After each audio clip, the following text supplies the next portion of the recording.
Terkuaknya kasus dukun pengganda uang yang membantai 12 orang kliennya membuat netizen jadi berpikir, Pak Mahfud kemana saja ya? Apakah HP-nya Pak Mahfud sedang tidak sehat sehingga kasus Mbah Slamet, si dukun pembunuh yang begitu mengerikan ini tak satupun nyantol di berandanya? Kok beliau mingkem ya? Ada apa? Apa kurang sadis Mbah Slamet bagi Pak Mahfud? Bayangi setelah menipu, memperdaya korban untuk mengambil uangnya masih juga belum cukup. Ia menghabisi nyawa korban tanpa rasa kasihan sedikit pun. Tidak tanggung-tanggung berita terakhir sudah ditemukan 12 orang dan mungkin masih bisa berkembang lagi. Nah, sekarang kita bandingkan taringnya Mahfud terkait kasus Mario terhadap David. Itu pun Mario lakukan untuk membela sang pacar yang mengalami pelecehan oleh David. Segenting apa kasus Mario bagi Mahfud? Netizen semua juga tahu bagaimana Mahfud begitu keras terhadap kasus Sambo. Mahfud sangat setia mengawal kasus Sambo dari awal sampai detik ini. Di sidang DPR, berita 6 hari lalu, Mahfud masih emosi dan mengungkit kasus Sambo padahal Sambo sudah dipenjara. Dukungan Mahfud terhadap kasus Sambo bak pengacara pokoknya. Kalau Bang Hotman yang membela Brigadir J, wah bisa kalah pamor Bang Hotman. Sekarang kita perhatikan jejak digital terkait pengawalan Mahfud terhadap kasus Mario dan Sambo.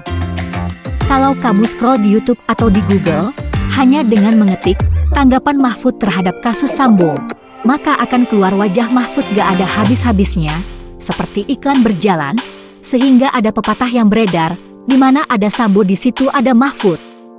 Kau scroll lagi dengan keyword reaksi Mahfud terhadap kasus Mario, ini baru ngegas belum sampai sebulan ya. Sudah ada terekam jejak digital 3,4 juta. Luar biasa sekali. Kita jadi berpikir untuk kasus sebesar Sambo yang telah memakan hampir setahun konsentrasi publik, jadi Mahfud meraih omset berapa juta rekapan digital ya? 2 bulan ke depan atau tahun 2024 bila Mario belum mendekam di penjara dengan hukuman maksimal maka kau hitung sendiri. Dan masa kita harus mendapat pepatah baru lagi, di mana ada Mario di situ ada Mahfud?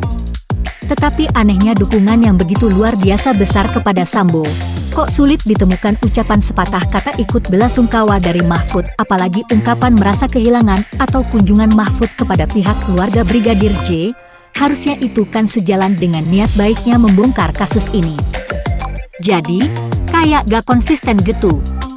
Sebaliknya, untuk korban David, secepat kilat Mahfud sudah mengunjungi keluarga David dan sampai bela-belain datang ke rumah sakit Mayapada padahal kasus belum sampai penyidikan. Setelah itu dia tiba-tiba nongol di channel Mbak Mary Riana. Apa hubungannya? Coba pikirkan sendiri. Kalau ada yang meminta Pak Mahfud menjadi cawapres salah satu bakal calon presiden nih, diterima atau enggak? Saya sekarang belum berpikir dan belum memutuskan hal-hal seperti itu. Saya sekarang belum berpikir dan belum memutuskan hal-hal seperti itu.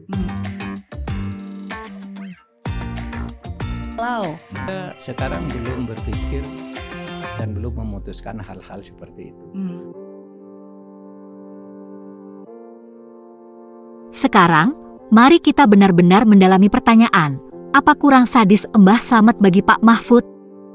Kemana semua taringnya Mahfud? Mau tunggu 23 nyawa ditemukan? Atau 100 ya? Logikanya, kan harusnya dia lebih keras bila dia benar-benar ingin menegakkan hukum di negara ini. Di mana rasa keadilan dan rasa kemanusiaan seorang Mahfud? Apa karena mereka orang kecil yang tidak ada harganya? Kalau dipikir-pikir kasus Mario adalah kasus terkait kenakalan remaja, kasus Sambo adalah kasus percintaan, masa rakyat menggaji seorang Menko Polhukam untuk ngurusin kenakalan remaja dan percintaan? Ada apa sebenarnya? Mohon tanggapan dari netizen.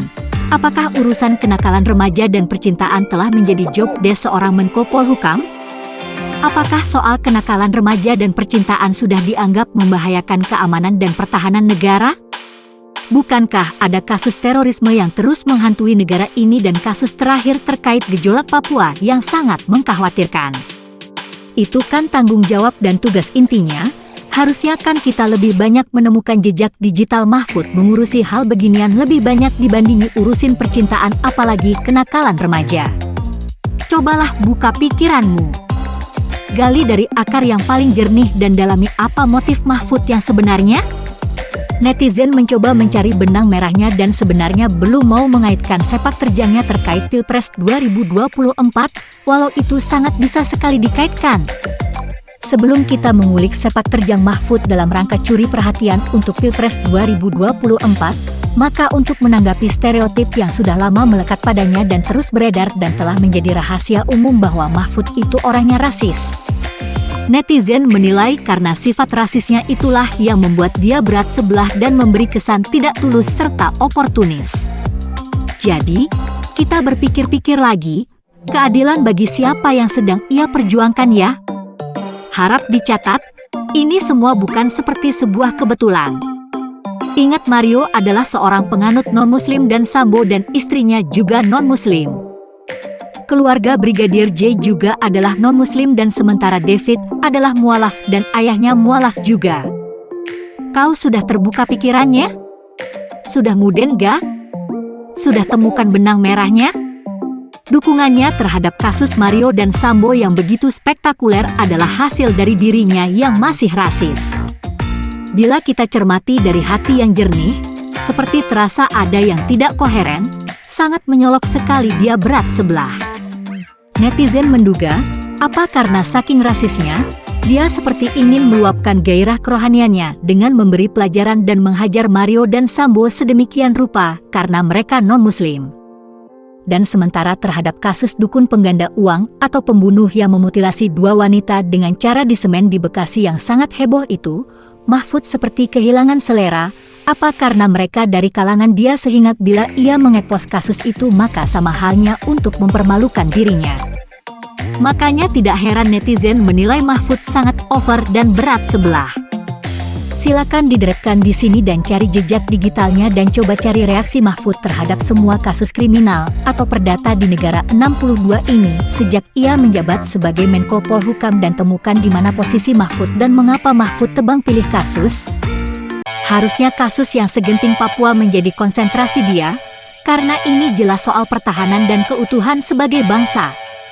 Apa arti Papua bagi Mahfud? Peduli tidak dia agar Papua jangan lepas dari Indonesia? Catat lagi, bukan sebuah kebetulan bahwa Papua mayoritas non-muslim. Sekali lagi coba ketik, reaksi Mahfud terhadap gejolak Papua, hanya ditemukan 18 biji. Clear kan? Sekarang kita kaitkan dengan Pilpres 2024, anggaplah dia sedang mencari celah untuk dilirik dalam panggung besar 2024 dan kebetulan kasus Mario dan Sambo sangat seksi. Seksinya di mana? Kau ikuti terus ulasan di bawah. Alasannya sangat jelas, dia punya latar belakang yang sangat kuat untuk mengarah ke sana. Pertama, Mahfud mempunyai ambisi politik yang besar sejak lama. Sejak ia menjadi tim ses Prabowo adalah tonggaknya ia mulai serius menggarap rapor politiknya. Kedua, Mahfud mungkin ingin mengobati rasa kecewa karena cawapres gagal tahun 2019. Ketiga, ini tahun politik, dia harus segera nyicil kecuali dia seperti Prabowo duitnya banyak.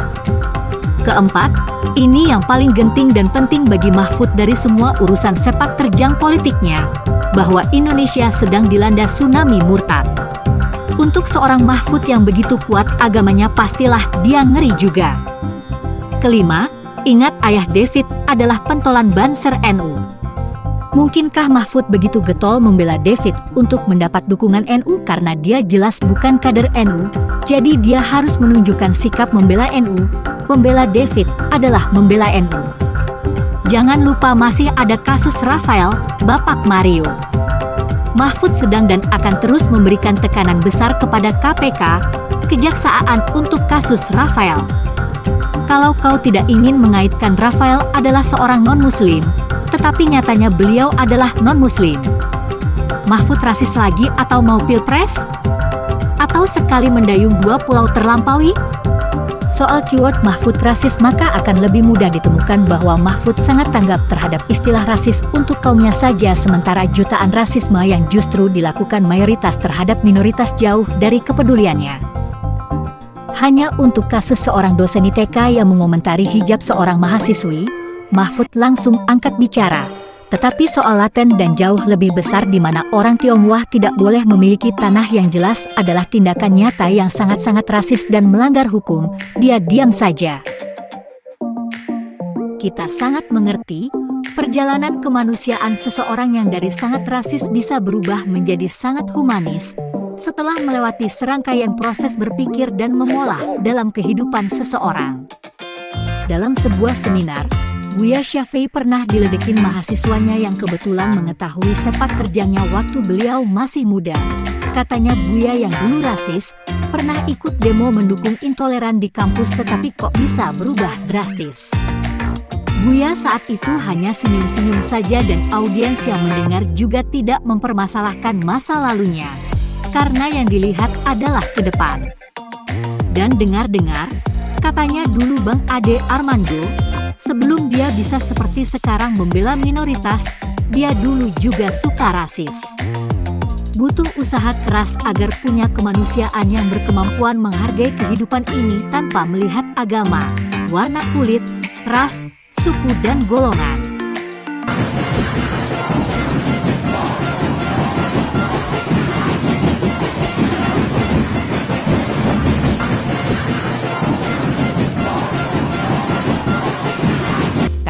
Seperti Amin Rais dan JK terkenal rasis dari dulu, hingga detik ini belum bertobat.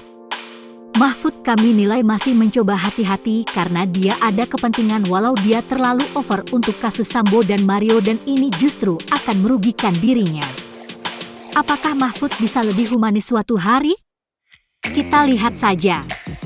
Unggahan ini untuk membuka mata kalian agar melek politik dan mengetahui apa yang sedang terjadi di negeri ini dan bagaimana bersikap. Jangan menelan semua informasi dan memasukkannya ke dalam bawah sadar kalian, serta mulai berani menyampaikan pendapat. Terakhir, untuk Pak Mahfud dan siapa saja yang ingin jadi pemimpin, selama kenegarawan dan rasa kebangsaan belum melampaui gairah kerohanian dan kepentingan kelompok, maka tujuan mulia pelayanan menjadi sia-sia secara keseluruhan.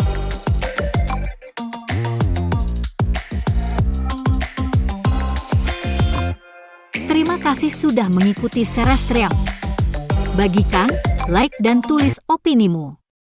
Serestrium menjadi minoritas dalam kuantitas namun menjadi mayoritas dalam kualitas. Keadilan tidak diberi karena keadilan anugerah ilahi.